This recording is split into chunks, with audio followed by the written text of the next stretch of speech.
Today's guest is a very special story and individual. This woman was able to escape the North Korean communist and totalitarian system and has an amazing story to share with us today. First, just a quick shout out to our sponsor, Vizsla Silver, one of our favorite silver and gold mining stocks. So thank you, Vizsla Silver. Make sure you hit the like button and make sure you share this important message today. Give us a comment down below. And thank you for joining us. Thank you, Jake, for having me. So just to wrap up your story. So you were 13 when you got out of North Korea. I escaped when I was 13. How did you escape? I crossed the frozen river. So I was luckily living in the border town of North Korea.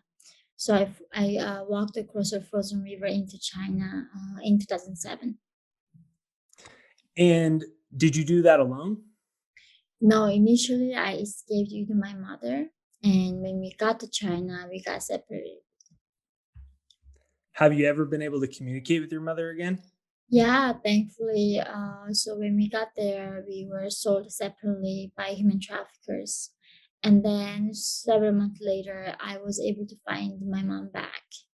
And now she's in South Korea actually safely.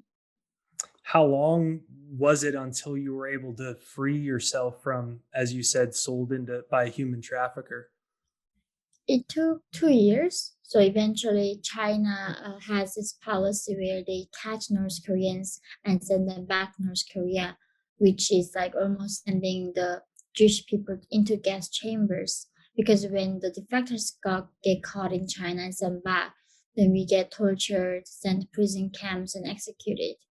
And so we are very vulnerable in China. We cannot get any help from the authority, and that's why we had to eventually cross the frozen Gobi Desert from China to Mongolia when I was 15 years old. And in Mongolia, I found asylum and then was able to go to South Korea. Your life has been an amazing story. I mean, you were just on Joe Rogan last week, and your story has ended up reaching tens of millions of people. And it's a pretty, I mean, just to hear those words, you escape North Korea, then you're sold into human trafficking, and here you are now, you've reached millions of people. Have you stopped and like just even been able to take that in? Is this unbelievable? It's unbelievable that how nobody, no any Western governments or any country doing anything about North Koreans like human rights crisis. This is a modern day Holocaust. And I am just shocked why it's taking so long for the international community to take an action. Because I'm just like one of the luckiest defectors, right? The ones who actually suffered the mostly died along the way. So it is almost like a bittersweet. I wish that people learn about this issue, knew earlier, and could have taken action. But I'm still very obviously grateful that people are listening, and of course, people like Joe Rogan and Jordan Peterson, they care for the North Korean people, and this is a very unusual situation because like I don't think Americans were caring about North Korean people before. All the world was caring about was North Korea's dictator and his haircut, or of course their nuclear program, not about the suffering of 20 millions of lives, really. And I know you've told a lot of these stories a few times to Jordan and to Joe as well, but we have a little bit more of a limited time. So Mm. give me a little synopsis, a look into what it was like 13 years living in North Korea. I know you said you guys didn't have food. People essentially, there's no food anywhere, and people are essentially eating roaches. I mean, give us an idea of what it is like for the millions of people that are presently still in North Korea right now that you were able to, by the grace of God, get out of. So I think this is the one thing that people do not understand is that the famine in North Korea is completely man-made. So Kim Jong-il, the second Kim, said it's easy to do socialism when we have less people. So he wanted us to die. And that is why in the 90s, from 1995 to 1998, in that 3 years, more than 3 to 4 million North Korean people died. And mainly, of course, there's no food. So, I mean, as a child, the only source that I got from, I mean, protein source was, of course, like eating dragonflies, grasshoppers, any insect that I could find, and also eating like plants, a lot of flowers, the things that we could find in nature. But of course, that's not sufficient. And I remember every morning I get up as a child, I get so dizzy and I hear like this unbelievable like noise in my head because of malnutrition, and it takes a while for me to be conscious. And you see how just everyday life, people dying from starvation and seeing dead bodies like literally everywhere. And I never thought that was unusual. I really thought that was how everybody else lived in this world. It's truly is it's unbelievable. I mean, it's unbelievable how little we know about it occurring. Man, yeah, it's a hard thing to even comprehend for us. Give us an idea of when you say. I mean, you're saying literally there's no food anywhere. Literally, everybody is just basically Mhm. dying from malnutrition, and you're actually saying there's bodies everywhere. You would see a body every day, pretty much. Like Yeah. that's how much death is occurring. Mhm. It's I mean, the thing is, like, North Koreans don't even know that we are oppressed, right? It's We don't even have that vocabulary. It is exactly George Orwell's 94 came into real life, that North Koreans people don't even know the word for love, and we don't know the word for human rights or liberty. And that's why we are so completely isolated, that I didn't even know there were different continents. I never even seen map of the world. Not to mention internet. Like we don't know the existence of internet. And of course, like I had no clue what freedom was, what even Africa was. Like everything was unknown, and everything that we were allowed to learn from the vision was a propaganda and entire lies.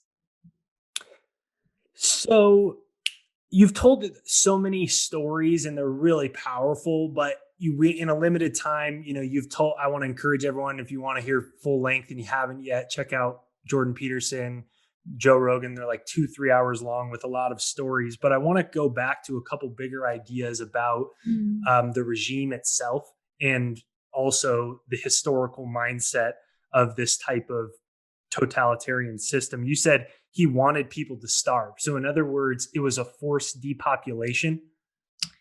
And also Or force why did control. they want it for control? Okay, Yeah, explain, it's please. so have you read the Hunger Games or seen the movie? Yes. And there's a capital and there's 13 other districts. And then the government using a hunger as a tool to control the population. So if you make the capital people happy, who is a core supporter of the regime, they are gonna be happy and wanna stay in the system. But other people, if they are being full, they're going to start thinking about the meaning of life. How can we make things better? But when you're on a starvation mode, you don't even care what philosophy is. You don't even care what political system is. If you eat breakfast in North Korea, what you are worrying about is how am I gonna be able to find lunch? And then like how you find the dinner. And then if you make it one day on Earth, you're not sure if you're gonna make another day tomorrow on this planet. And that way that we are so distracted from the surviving, we don't think about anything else other than survivor. So it is so easy to control the population when they're constantly starved and all they're thinking is just like filling their stomach. So it's a very cruel way of staying in power, and its hunger is sometimes worse than even rape. It's North Korean women go to China and being sold as sexual slaves, but they choose to be raped because if you don't eat, you die, right? Hunger means death in North Korea. And I know in America, like when people say starving, like everybody isn't starving, but in North Korea, when you say starving, you might literally die from it. So that's the thing. Like this is one of the most cruel tools. It's a torture for the humanity to be this way, and the regime using hunger as a main method to control for the almost last 80 years while they were while they are in power at this moment. Um, have you seen the World Economic Forum Great Reset thing? Mm-mm. Yeah, have you heard of the World Economic Forum? Yeah, I have. Have you heard of the Great Reset? No. Oh, okay. So, the World Economic Forum released a commercial talking about this thing called the Great Reset, and it Mm. begins with three sentences, or I guess one real slogan is that they say you'll own nothing, have no privacy, and be happy. Yeah, And yeah. I'm an American, so like I can't. I've lived in one of the countries that's offered the most economic and bodily freedom in the world today. But I'm Mhm. someone who truly values that, and I'm afraid of the move in America towards socialism and Marxism, and historically what that means. I understand you've actually lived it, and so it's a whole nother ball game. But Mhm. when I saw those phrases at the beginning, you'll own nothing and be happy. This is the World Economic Forum, the Davos Group, all these the big people in the world. That's what they're saying. And so that makes me say, when you read Marxism, is you own no property. And so Mhm. I want to tie that into what are some of the tenets in North Korea. So literally you're not allowed to own property. Like you Mhm. can't own animals or a house or start a business. Like literally nothing. You own Mhm. nothing. That's what it Mhm. is, right? I mean, you don't even own yourself. That's the thing. Like when I heard about, I mean, in South Korea, a friend of mine gave me a gift that was a planner. So I was very confused. Like, what do you mean you have a planner? And what is this? It's like, oh, which is like what you are planning to do on the day or the month or of the year. In North Korea, you don't plan your day. You don't choose what you wear. You don't choose what haircut you get. Right? It's a joke for the Westerners that how Kim Jong Un forces for North Korean men to have his haircut, hairstyle. And like, it sounds funny, but can you imagine being in a country that you don't even have that little freedom, of you don't even have a choice to have a haircut, what you wear, what you listen to, what you watch. If you wear jeans in North Korea, you go to prison camp. If you watch a wrong movie, you might even get executed. So the regime tells you what time get up, what to eat, where to go to school, when to go to bed, when to eat lunch. They decide everything for you. And of course, you cannot own anything in the country. It's like what they call the socialist paradise. And we clearly know that North Korean people are not happy. They're dying literally. So all these people do not appreciate freedom that they have. They do not understand how unique this is for the individuals to be free like this. And it's also heartbreaking how many times the humanity were misled by these liars, these dictators and authoritarian governments, and these horrible politicians manipulates us and delusional safety, right? Like, why don't you give us this? There's no room for hate speech. Give us a bit of your liberty. We're gonna help you to not expose to hate. That sounds nice. I mean, like, so today, let's say the government is nice, and then they decide what is hate and what is good. But when the bad guy being in the government, and then they decide what is good and bad, then how are you going to challenge that? Right? No way. So they do not understand that freedom is a bit messy for sure, but it comes with the responsibility. And that is the only way to be as a humanity.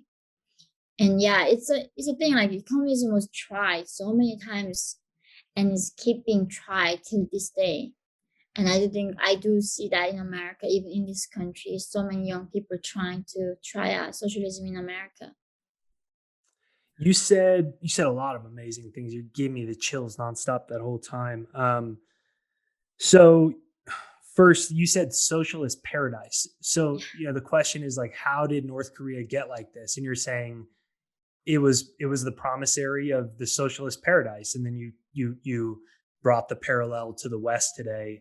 as the move towards free stuff and more government control, this selling of socialist paradise. So, what do you mean by socialist paradise? And is that really what was pitched? So North Korea began as communist initially. That Kim Il Sung was picked by Stalin, and then he was Stalin picked Kim Il Sung to rule North Korea under communist rule. And then they were promising to people, I mean, don't you not like, we don't like the inequality. There are capitalists and there are farmers, there are people who are poor. So we don't like inequality. Why don't you kill all the capitalists? So they did that. And then, okay, we are gonna nationalize every single thing. But if you give us your land, your property, then we are gonna take care of you for the rest of your life. We're gonna give you free healthcare, free education, free clothes, free ration, free of everything. So give you your freedom of speech to us, give you land, give you your rights, and then we are gonna be your servant, right? That's what they say. The Communist Party is the people's servant. They are there to serve us.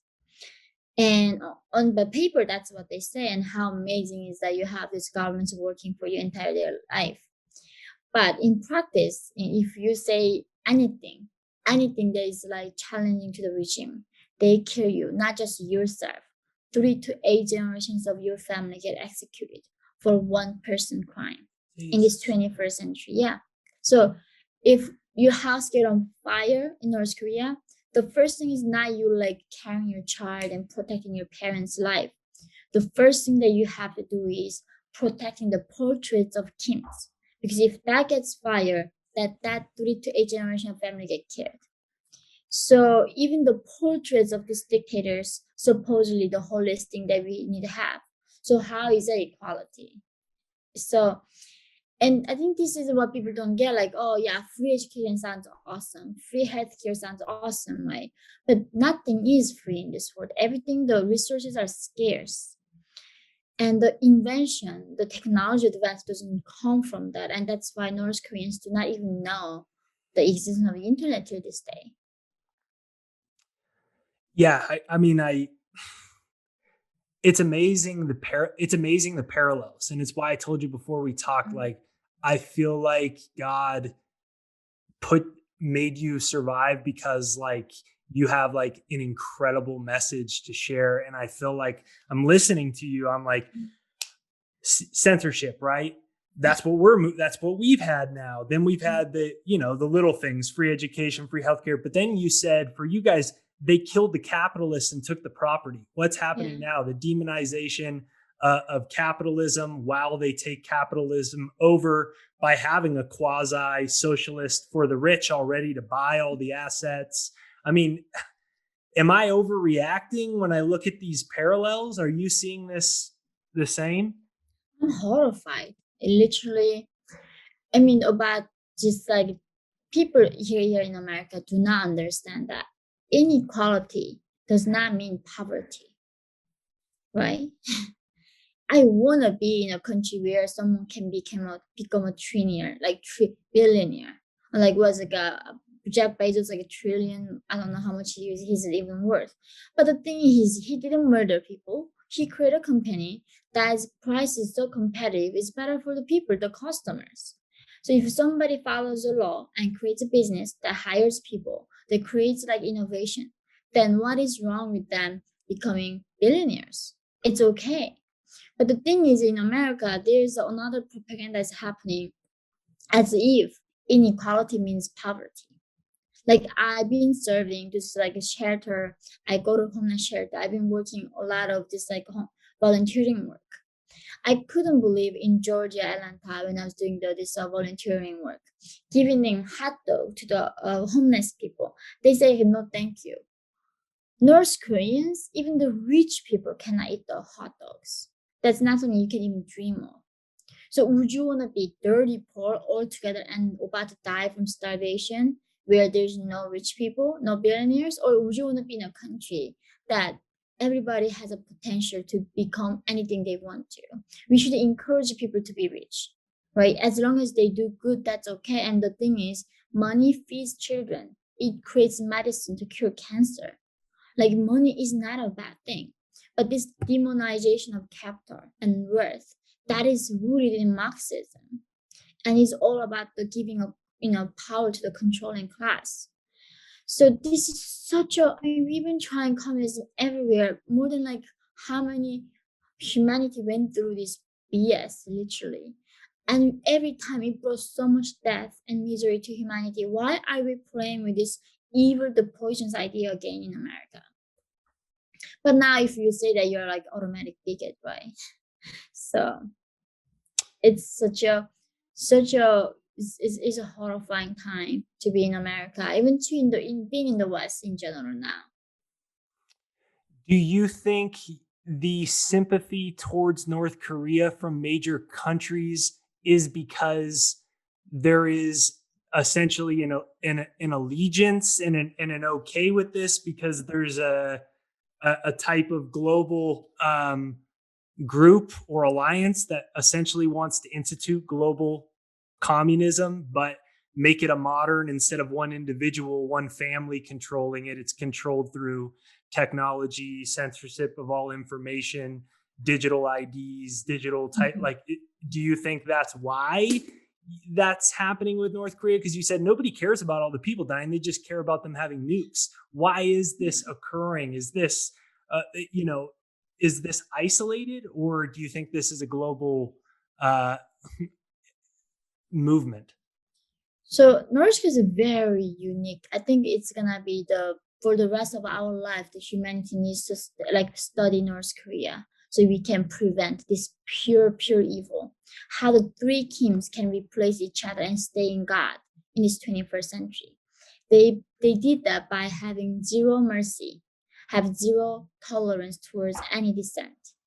And then, or I mean, Kim Jong Un kills his half brother in Malaysia, right? This guy has zero tolerance. He's pure evil. And they did that by completely isolating population. So people are so brainwashed, they don't even know what Earth looks like, right? Like in North Korea, I did not even know that I was Asian. They told me that I was Kim Il Sung race. And North Korean calendar doesn't begin when Christ was born. It begins when Kim Il Sung was born. There's no Shakespeare. There's no Romeo and Juliet. People in North Korea don't even know the romantic love. That's how North Korea created new reality almost based on their own agenda. And apparently, I guess creating new reality is pretty easy in America too. Like, while in front of every historical facts, these people are still talking about, how capitalism evil and communism is good. I guess humans are very delusional at this point.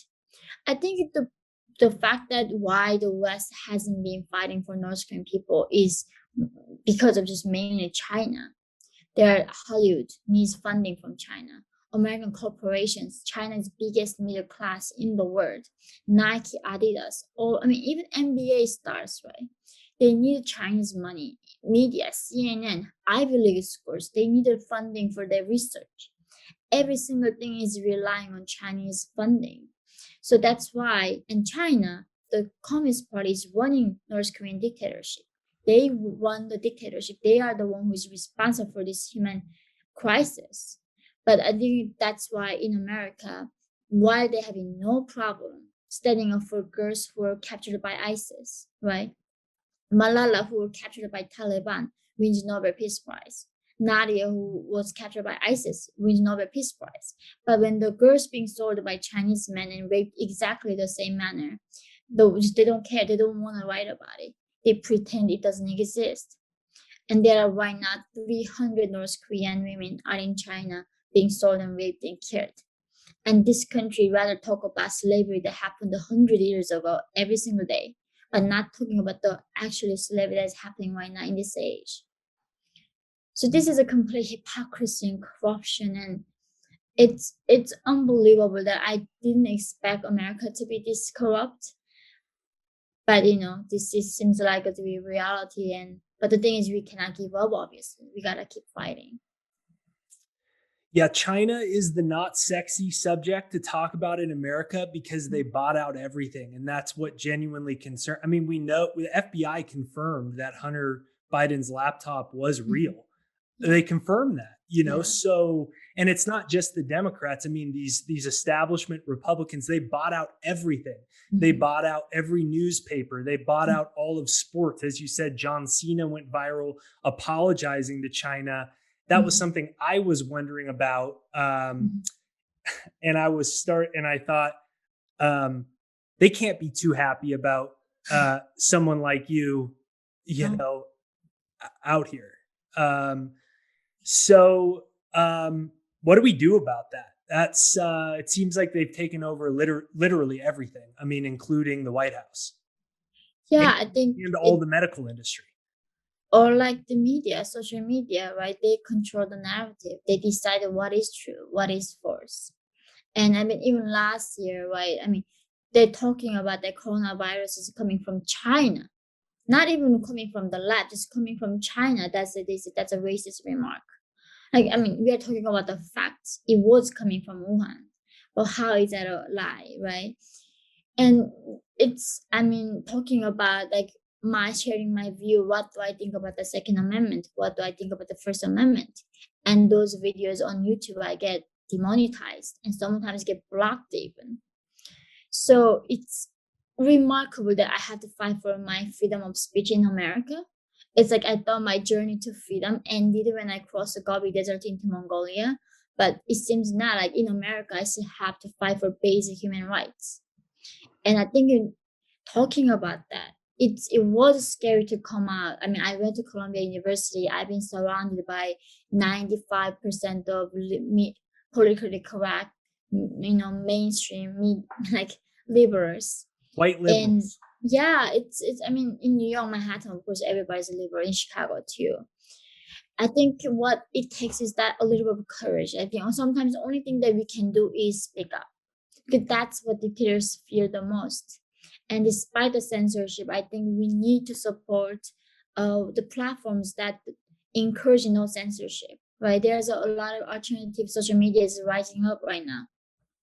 We just have to keep empowering these people who are fighting for freedom of speech and basic liberty in this country, and keep pushing back and keep educating each other, keep raising awareness.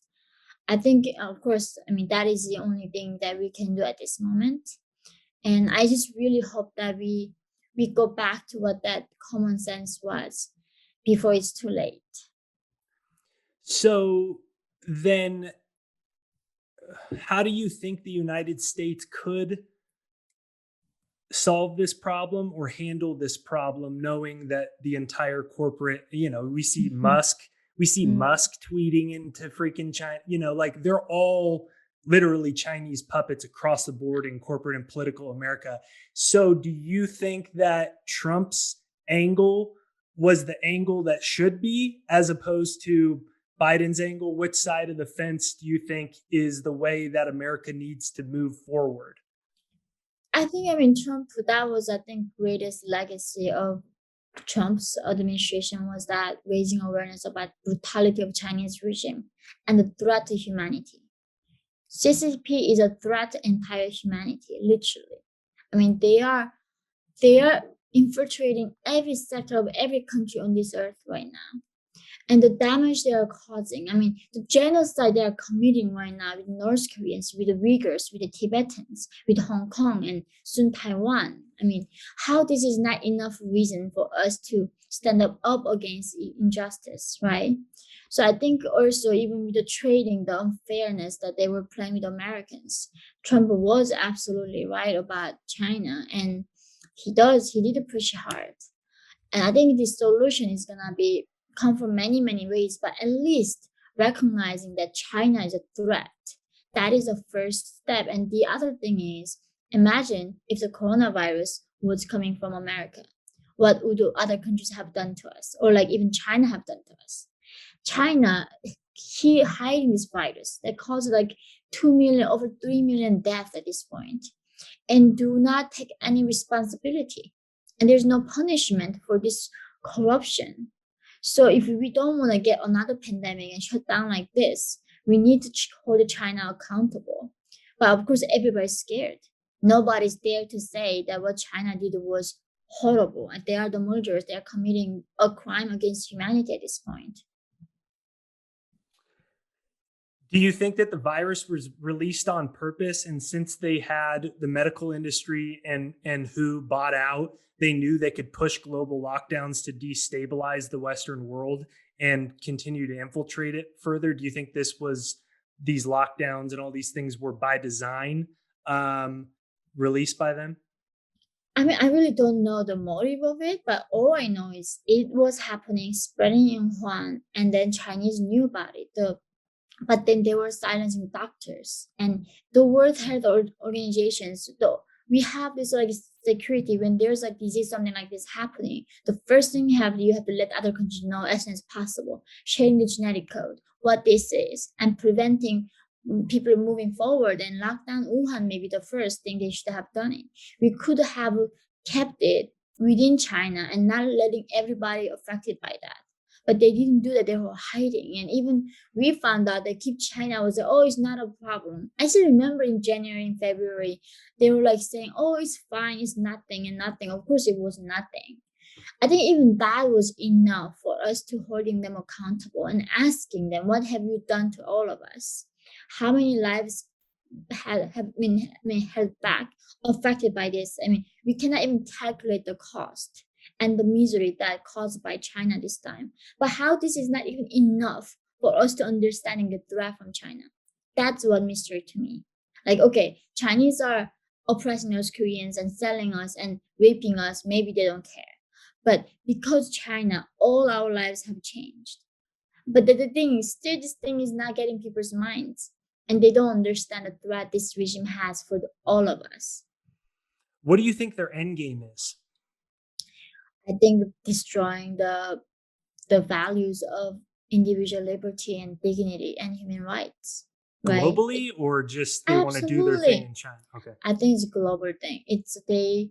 I mean, the fact that how many funding is given to the Ivy League schools and how much this research being done. And I mean, already we see that everything is infiltrated by Chinese in America using their economic power. Not only, America now, I mean, South Korea too. South Korea is completely a puppet state of China at this point. So many countries, look at Hong Kong. They took Hong Kong over like that in a day broad light. While the 75% of population demanding their freedom, China still took them over. But still, this is not enough for us standing up against them. So, are you familiar with their social credit score system and all that Yeah. type of stuff? So, Mm. what do you make of the United States and other countries talking about digital dollar and tying it to your something something passport? Um, Mm. what I mean, me again, I'm an American. I haven't went through what you've been through. I could be overreacting, but to me, it looks like they want to institute a form of this global digital ID that's basically going to become a global social credit score Yeah. system. Is Mhm. that, or am I an American conspiracy theorist? No, I mean, like, to completely, they are depending on already demonizing people who are not vaccinated, right? Like, if you're not vaccinated, you cannot come to campus. You're not vaccinated, you cannot do this. Already, our body is not ours anymore. The state is trying to control it. That's what North Korea does. In North Korea, you don't own your stuff, you don't own your body. And the beauty of being in America is okay. But this is the thing, another thing, in the name of public safety. That's how they put it. It's all about your sake that we want to control you, right? So all it's the method these dictators have been using is the same. And China too, in order to maintain Chinese prosperity, lets us do this. And I think that America too, I mean, even they were not they talking about they were willing to read our individual text messages if we are spreading, false information about coronavirus or not. So China already reads your text message, right? The government, based on what you write on social media, what you text, you're scored to get affected by that. So literally in America, we are going exact that path of forever controlling by the state. And from I can promise you, that is not the life that anybody wants to live. It's better. I mean, I haven't experienced slavery. It's not the life that it's it. I don't know. I mean, it's I don't even know how to tell people that who always had the freedom. So they are thinking they're taking it so for granted, right? That fish in the water don't notice they're in the water. And like the Americans been in freedom all their life. They really cannot fathom what life looks like without freedom. But the thing is, sometimes I'm like, oh, I wish like you just go away. Why don't you just try it out, right? But the thing is, if America falls, we it might be the last time for humanity to be ever free as individuals. It might be literally the last time. And people don't understand how unique it is that individuals are free. America is the only country that stood for individual liberty. No other country has done that. And now, of course, they're like ready to abandon it. Yeah, you got me in tears over here. I know. So um it's about freedom over comfort. No, it's delusional comfort. You don't get comfort by giving up your rights to the state. They don't give you but that's what they say. They say, I'm gonna give you comfort, I'm gonna give you safety, I'm gonna give you security, right? And I'm gonna give you like prosperity. That's what they say. But they do not deliver that to anybody. No humanity ever received that from their own state. No state can promise that individual happiness. It's just, I mean, just think about it. Most of humans don't even know what they want for themselves. How the heck the individuals in government are gonna know what is best for you and they're gonna do that for you? There's an impossibility, right? Like, so the only person who can represent your own interests is yourself. Nobody else can do that for you. So these people, I'm gonna give you my rights and liberty and hoping that you're gonna fight for me. That is the biggest mistake misunderstanding that anybody can think of. So, but the thing is, it's I don't know, maybe it is human nature that we want to be taken care of. I don't know why humanity keep making the same mistake over and over again. And when Hitler, he was voted in, people voted, and then asking, okay, I'm gonna give you all my liberty. Why don't you fix all the problems for us and make us better country, right? And what did he do with all the power that he took? He became a dictator. In China too, like, so we know that when we go that path, we gotta relying on ourselves, our own like accountability, but it's never, government can never deliver that. Nothing has been more dangerous than governments to individuals, to humanity, than government has been. Nobody has been. Like, think about how many people got killed by Mao, Stalin, Hitler, Kim Jong-un, Kim Il-sung. It's, even the world didn't kill that many people. So it is unbelievable. And the world also driven by these dictators. We didn't choose that. They drove us to the World War One, World War One, and World War Two. So what they're capable of, and then people still don't understand what these guys governments capable of. That's baffling to me. Then why?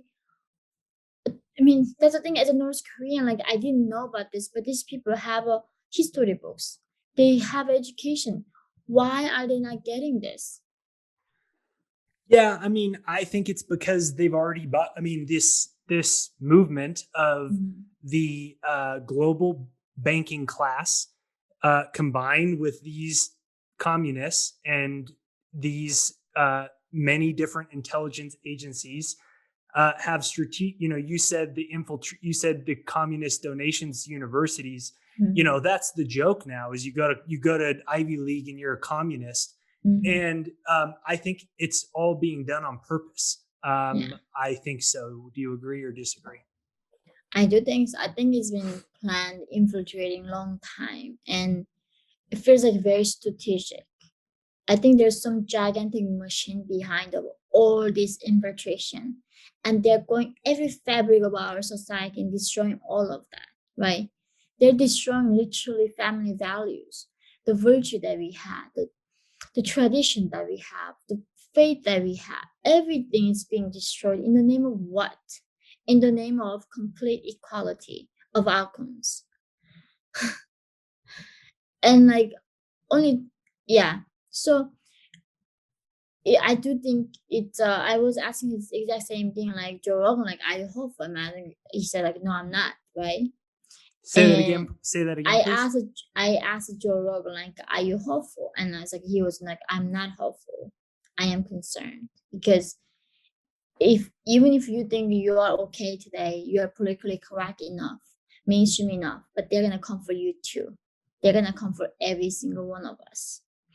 And people think they're on the right side. I mean, it's never justifiable when you say, oh, because I mean, who the heck decide that what is hate or what is lie, what is conspiracy, right? It's just pure arrogance and pure delusion and not understanding history correctly. Yeah, I think it's, I keep thinking what humanity is capable of. Like the humanity was capable of creating America, this beautiful country with this amazing constitution, but they're also capable of creating China and North Korea. And I think understanding that both sides, as what Jordan Peterson says, like we need to understand that side in us. We are capable of so much in both directions. So I think people hasn't seen pure evil in the West and they don't really recognize it right now, even though it's rising up in this country. They've never seen that bad things yet. And they just think, oh, how can it be that bad? But it can really get bad.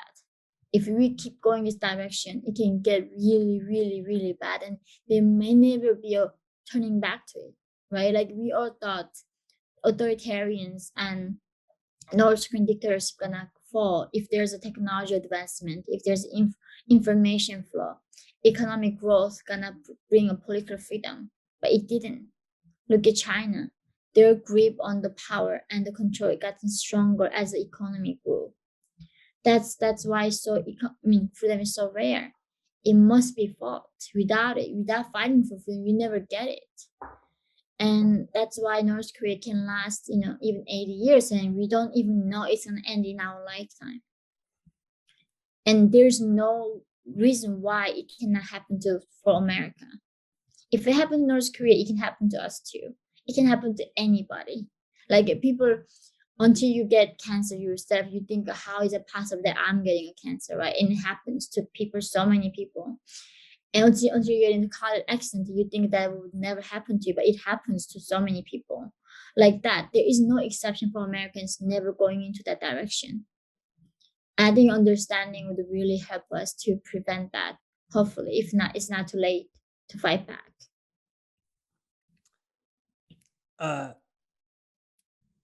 Tucker Carlson's got to get you on his show. I'm being serious. I mean, as fast as possible, tens of millions of people need to hear your story and your message as fast as possible. Thank you. Okay, so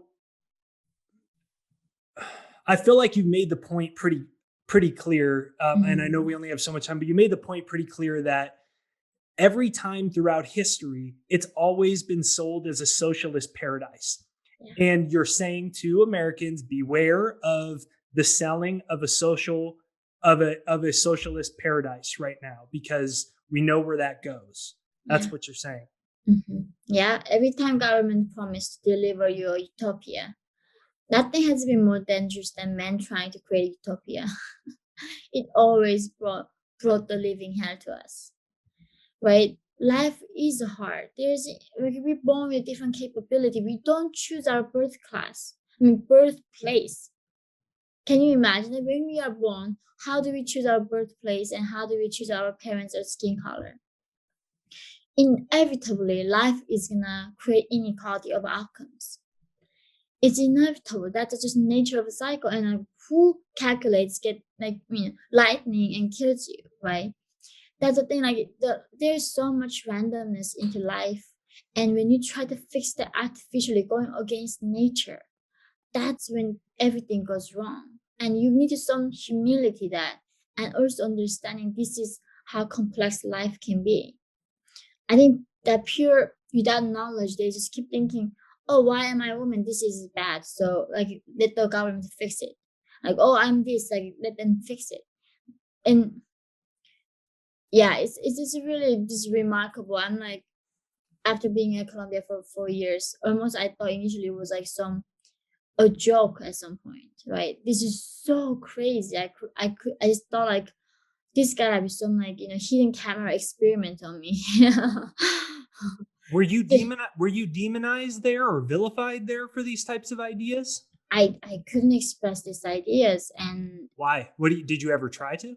I tried to gently say that not all men are bad, right? Not all white men are bad. And then as soon as I say that, they're like, oh, you're brainwashed. So, but then you can get kicked out of the university. And I was so scared. I was a public figure. And I thought, if I make the mainstream of America enemy, then I will maybe lose the chance to fight for my people. I cannot be just Nazi and bigot and then like nobody listens to what's happening to my people. But the thing is, eventually I learned like these things are all connected, right? Fight for freedom in North Korea. If anybody's rights get abused and violated, it is threat to all of us. Yeah, I only sometimes, go ahead, please. no, please. I was going to say sometimes the North Korean thing can almost seem too out of touch for us because it's so different. Yeah. But then people ask the question about the Nazis and they say, like, how did Hitler do it? And if you actually, everyone says, I don't know, it's just human nature. Well, what he actually did is Nazi means National Socialist, and he sold a socialist paradise. He Yeah. didn't campaign on killing Jewish people. He Mm-mm. sold a socialist paradise, right? No, I mean he also demonized Jewish people. Like look at those capitalists who got rich, who was filthy, who took all the money from resources from us, and America's doing the exact same thing. They gotta So it was the demonize same them. principle that happened when you said when they built socialism in North Korea, you said they killed the capitalists there. So it was the Yeah. same focus on capitalism bad, I'll give you equality. Hitler did it, North Korea did it, and the United States. Stalin did it, Mao did it. I mean, like because they need an enemy. They need someone to blame. And of course, Hitler for them is like Jewish people who are working hard. They were in medicine, in finance, and look at them. They are the ones, the source of all evil. Let's get rid of them. I mean, Stalin too. I mean, and North Korea, what they did was like, oh, capitalists are the source of every evil. So let's get rid of them. So they need to create an enemy that not an actual enemy, but it's very convenient because then something doesn't work out, you have some source to blame. Right? In America, if there's a thing doesn't work out, all they do is blaming the rich, blaming inequality. So it's very convenient for them to have a thing to blame. And if they said it right, the people are gonna start believing in it. And then if the people don't believe it in it, what do? You kill them. That's how you create a one narrative, and that's how you brainwash people, and that's how you twist rewrite the history, and then that's how you create a new country and under the new common sense and new law. And apparently it's very easy to hide the truth and kill the truth and creating new truth. And under Stalin, even science was something debated, right? In North Korea too, like because of the method of the dear leader, let's do this method of the farming and it works. It's like communist method, the Marxism method. In America now, I see even science is up for debate. We went very far. Even when I see that, like these people say, "Oh, transgender people can give birth," I'm like, no, I mean, how you feel it's okay, but then there's a science saying there's different sex. But when you deny that, that is really what they do ultimate. When you are so going near that dictatorship, even everything is up for debate. And the only person who can decide what the truth is government. You can never change government narrative, but everything is up for debate. Yeah, it was amazing watching Dr. Fraudsi say that attacking him was attacking science, was anti-science. He actually said that. So that was amazing. Yeah. Now, in the time I know you have a hard stop, so I want to shift over here. Mm-hmm. How does one get the courage? I mean, you thought you were going to die. Probably you were close to death almost like every single day your first 13 years. I don't know. I don't know if you've had death threats, in present time. And not to mention just the, you're going against, things you're saying are pretty powerful stuff. And there's a lot of people that, even in Americans, that would somehow call you a Nazi or a Liar. you're a Yeah. racist or something. How do we get the courage? I mean, how do you face your? I mean, I have to imagine you have faced such an incredible amount of fears and such an incredible amount of pain. I mean, how does one summit the courage to do that? Oh, thank you for your kind words. I think, well, I'm on the killing list of Kim Jong Un. So if Kim Jong Un wants to kill me, he can kill me anytime, right? I mean, he kills his brother. Obviously, if he wants to kill me, he's gonna kill me. And I, I think what I learned is that regardless where you're living, you need a meaning in life. If you do have a why to live, then as what the Viktor Frankl said, you can bear anything, anyhow. So of course, I have nightmares still till this day of my trafficking, slavery, hunger, death of my families, because I spoke out. The three generations of my family got killed who I left behind. Knowing that you cannot be in the same mind, you blood boils. You don't understand how something can be this injustice, this evil. But I know that life, nobody said life is easy, right? And the fact that I'm alive is because of somebody's sacrifice. My ancestors fought for me in the middle of savannah, in the middle of jungle, for against what? I don't even know. I cannot even fathom what they went through a generation for me to be here and being alive. So I think that gratitude definitely helps, that perspective, that how lucky I am to be still, despite all of their life. And also the meaning that I found was, of course, I found the meaning by freeing my people, right? I don't know how I'm gonna do it, but I'm giving it my shot, doing everything I can do. So not everybody's meaning in their life has to be freeing the oppressed people, but people really understand without that virtue, without these principles, liberty can be anarchy. It can be very, very painful and confusing. So even in this free world, that we need to promote the tradition or at least culture where people take life meaningfully, and why it's okay that when we find hardships, it's okay to go through them.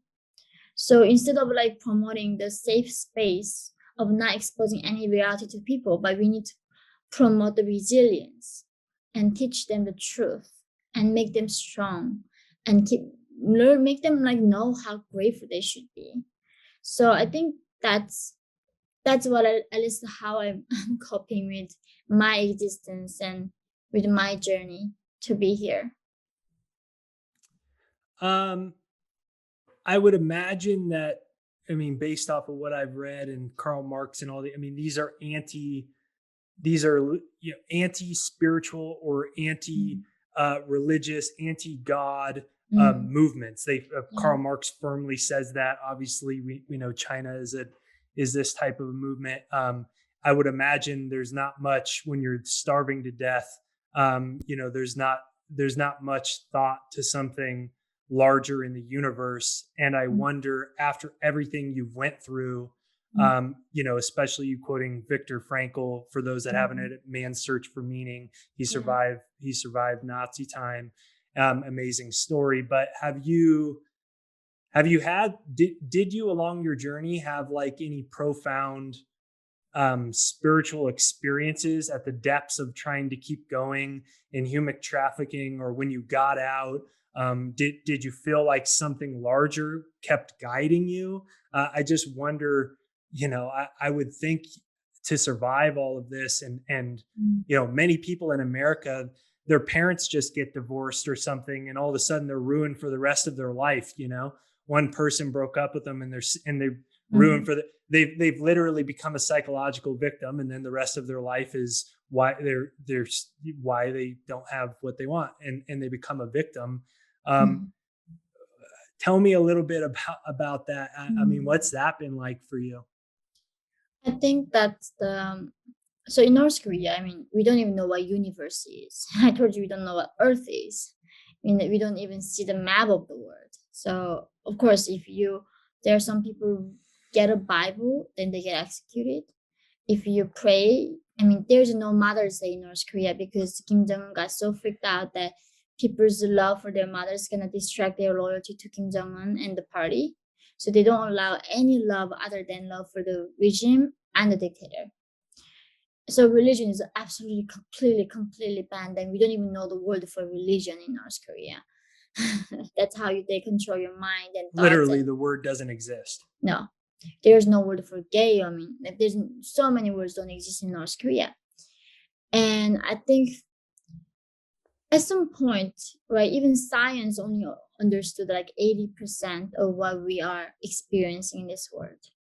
And I was atheist because I hate the dogmatic thing. Like when it's a religion, right, the logic doesn't need. In North Korea, the Kim regime became a religion for us. They became a god because when you're a god, you have to explain things with the logic. You can say it is God's way, higher way. Don't dare to understand the God's higher way, right? So I became very atheist until I had my, I think, own son. It's so much that science don't understand. And even how do we even came to be the little thing if there's Big Bang was a thing? You don't even need to go to that. All I think is it's I think faith is a choice that if you choose to believe that your life means something, that you are worth something, you can bear a lot of things. And like that, if I chose to believe at some point that there was some guiding force that cared for me, that loved me and cared for my people and somehow trying to use me to help them, right? So, but if that faith is serving you in a more comforting and making you having a better virtuous life, then that is a good faith. Is not a bad thing in any way, as long as you are not forcing other people exactly believe the same thing that you believe. Anything that extreme doesn't respect other people, that's really dangerous. So I became very spiritual. Like I cannot say what religion I'm believing in, but I do believe in that greater power. There's life is bigger than ourselves. Yeah, it's interesting to see across all history, all over the world, many of the biggest, many of the people that were murdered by the various governments and regimes over time, they always seem to have this kind of spiritual component that guided their political movement, their political cause, whatever it is. Mm. And looking into Marx, I was just kind of curious how that had shifted for you in your life.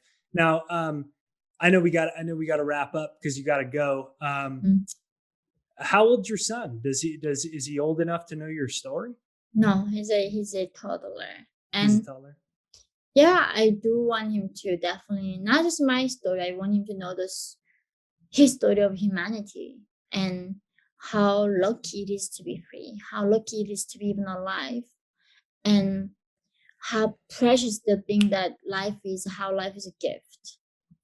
So, the greatest thing that I've ever given him was making him born in America, being an American citizen. So I think that's the thing. Like I couldn't believe like those when I met those homeless people in Georgia and Atlanta. I thought like being American was bigger than winning any kind of lottery in this world, right? That's like all we wanted was being free, going to a free country.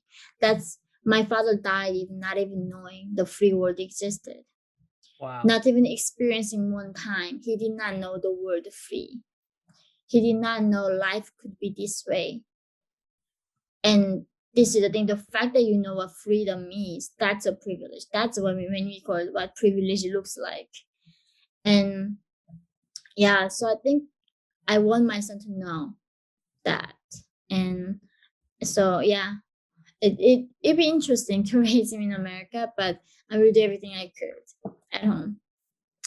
Man, that's incredible. I know you say, I feel like whatever it is, it's guided you because you've got an important work and, you have the courage to, many people get that knock on the door in their life, especially right now with what's happening globally. But many people are afraid to open that door. And you're someone that's opened that door time and time and time again. So I thank you for everything you're doing. Thanks for spending the time. It was a really powerful conversation. And I know you say you feel like you're doing this for your people. And I'm with you on that, but I feel like you're doing this for the world because while the movement is different than in North Korea, it seems like the same type of things are happening on a global, but to make some type of technology and social media tech oligarchs in charge of it. And so what do you think about that? Yeah, it's the biggest nightmare that we can ever imagine. Now they dictate what is truth, and all these people without thinking ability, critical thinking ability, or this group think they're in, they are gonna read and keep fed this propaganda every single day, and everybody can be brainwashed. And it was shocking to see at Colombia, we're in a place where you need to learn how to think, but they teach you what to think, right? They tell you what to think. And when you go on the social media platforms, the narratives are so vigorously controlled, and exactly every single day they know, they choose what to put in your mind. And that's how any authoritarian rises, and any dystopia rises from there, where there's no diversity of ideas. And diversity means diversity of thoughts. It's never about skin color. And this country is completely misunderstanding what diversity is, the definition of that. And ideas are the most beautiful thing that we can ever have. And we don't have to fear for the bad ideas, because eventually the good idea is going to compete and win, right? They rule out all the bad ones. And the only way also to us to find the best ideas is keep competing and keep talking to each other. But America is going exact against that progress. And almost I feel like I'm witnessing the death of Western civilization committed by themselves. It's some kind of suicide that you see.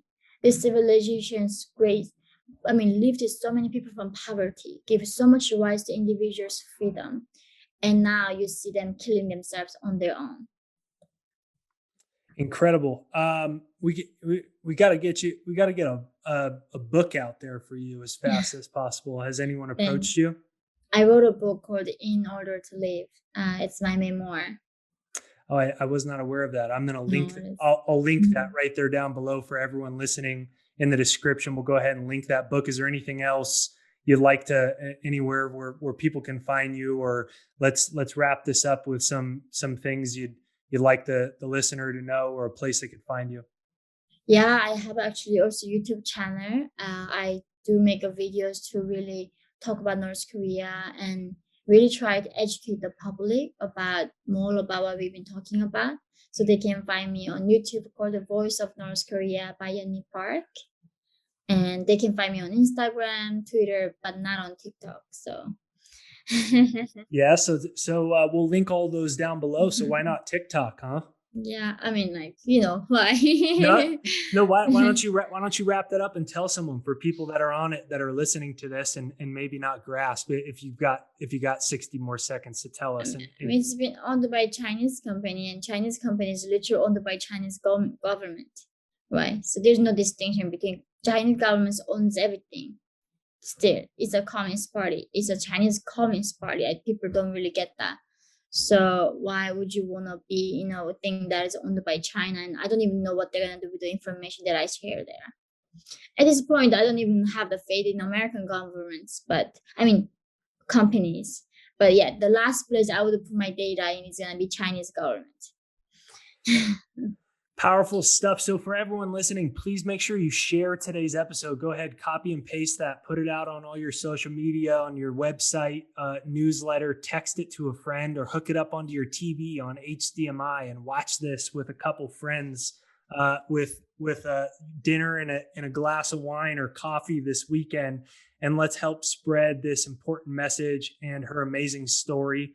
Please make sure you pick up a copy of her book, which we will link right there down below. We'll also link down to her YouTube channel, and let's get her 10, 20, 30,000 subscribers here overnight and continue to spread this word. So give us a comment right there down below and let us know what you think of today's episode. YouTube top big channels pay in the algorithm to pop up. We know how the YouTube and the algorithm works. If you think this message is important, make sure you hit the like button, give us a comment right there down below, hit the bell notification, and share today's episode. And thank you so much for your time. Thank you so much. Thank you.